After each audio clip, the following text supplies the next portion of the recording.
Dinh chung nu mặn tâm Hul sim na chân dinh hi Lai đi adam nghe Lung sung cặp min luôn hi Thong cô băng a lo nghe Đô ni kan hung mong về San ko asot chung nu Ngày lu na dim il mo chung nu Nam mê lung so Ka hin tui Ao ha da min So pan tao mi din Na vai mo si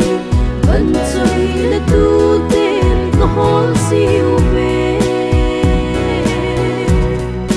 Tâm lại hôn xin Ka gió tiếng leo ôi lên phong điêu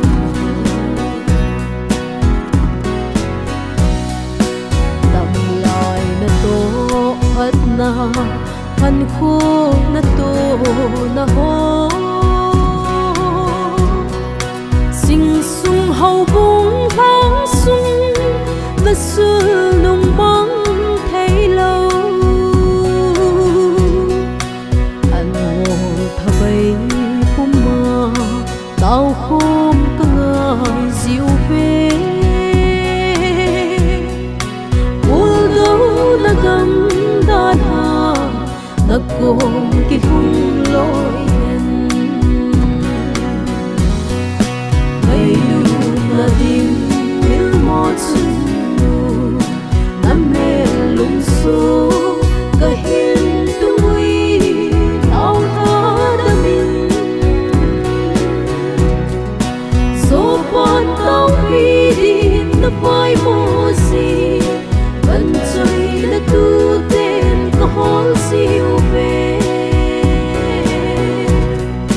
Tâm lại hôn xin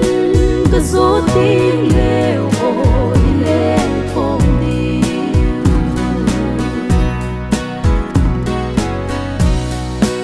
Na tâm để đinh để na Đâu thêm ai thêm cái gió Hết mặn lâu đinh lá ya Hôn xin na chân dinh hi Cô thề lâu tu tên dòng Pi pi a hồ dịu về Xê lung dây tha nè mình Dây là cả hình trôi Ngày lu na tim il mo chung nu Nam mê lung so Ka hin tui Ao ha da min So pan tao mi din Na vai mo si Vẫn chơi na tu tên Ka hol siêu về Tâm lại hôn xin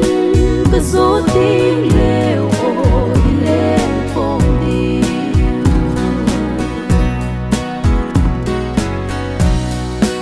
Đi đằng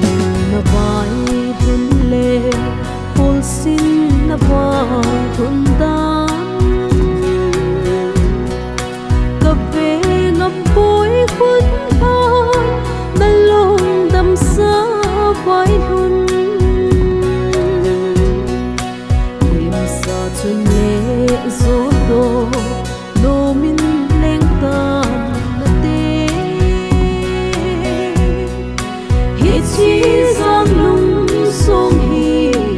làm mê lên đinh mây hành mây đu na đinh biết một chân đu làm mê lung số cái hiên tôi thao thả đã mình số quan tao vì đi tập vai mô gì vẫn chơi đã tu tên có hôn siêu về tâm lại cô xin có số tiếng leo đi lên không đi tâm lại cô xin có số tiếng leo